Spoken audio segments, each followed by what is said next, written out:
Hello बच्चों, let's read the question and question says that which of the following is also termed as pavement epithelium. है ना।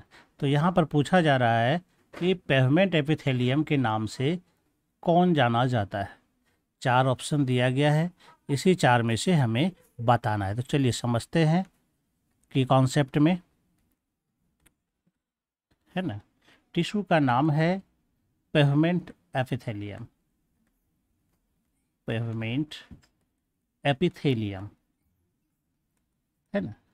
Pavement epithelium का मतलब होता है कि इसमें जो सेल्स होगा, है ना, तो इसमें जो भी सेल्स है वो अरेंज्ड होता है। Cells are arranged like mosaic tiles, है ना। जो टाइल्स होता है मोज़ाइक टाइल्स, उसकी तरह यह अरेंज होता है, इसीलिए इसको हम लोग पेवमेंट एपिथेलियम कहते हैं।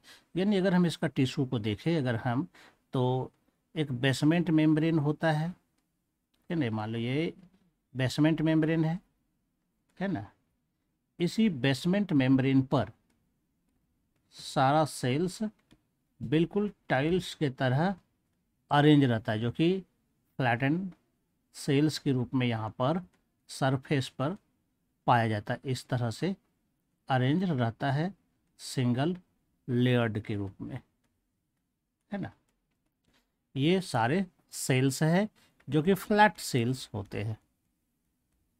तो इसका जो दूसरा नाम होता है, अगर इसका अनदर नेम देखें पेवमेंट में एपिथेलियम का, तो इसको हम लोग कहते हैं स्क्वामस एपिथेलियम, है ना। क्या कहते हैं इसको हम लोग?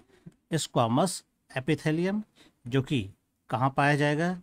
जैसे कि वॉल ऑफ एल्वियोली यहाँ पाया जाता है ना। जैसे कि आइसोफेगस है, यहाँ भी मिलेगा। आइसोफेगस में स्किन एपिडर्मिस पर मिलेगा, स्किन एपिडर्मिस पर मिलता है। यहाँ तक कि जो बकल कैविटी की जो लाइनिंग होती है माउथ में के अंदर, लाइनिंग ऑफ बकल कैविटी, यहाँ भी मिलेगा, है ना। तो इस तरह से बॉडी के कई पार्ट्स में जो है ये मिलता है। ब्लड वेसल्स में भी मिलता है ना। इसका भी वॉल जो है यही स्क्वामस एपिथेलियम का बना होता है। तो चलिए अब हम लोग ऑप्शन देखते हैं कि ऑप्शन में क्या है। फर्स्ट में दिया गया है स्क्वामस एपिथेलियम, तो जो हमारा राइट आंसर होगा।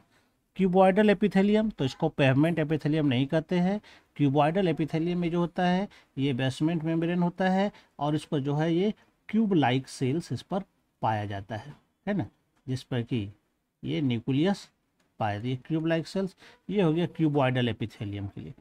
सिलिएटेड एपिथेलियम है, तो सिलिएटेड एपिथेलियम का मतलब होता है कि क्यूबॉइडल एपिथेलियम या फिर कॉल्यूमनर एपिथेलियम, है ना। इसमें से इसके एंड पर जो है ये सिलिया पाया जाता है, इसको सिलिएटेड एपिथेलियम कहते हैं। तो ये भी इसका आंसर नहीं होना, क्यूबॉइडल होगा, न सिलिएटेड होगा। ग्लैंडुलर एपिथेलियम ग्लैंड फॉर्मेशन में हेल्प करता है, तो यह भी नहीं होगा। तो यहाँ पर जो राइट आंसर हो जाएगा वो हो जाएगा squamous epithelium. I hope you understand it well and best of luck. Thank you.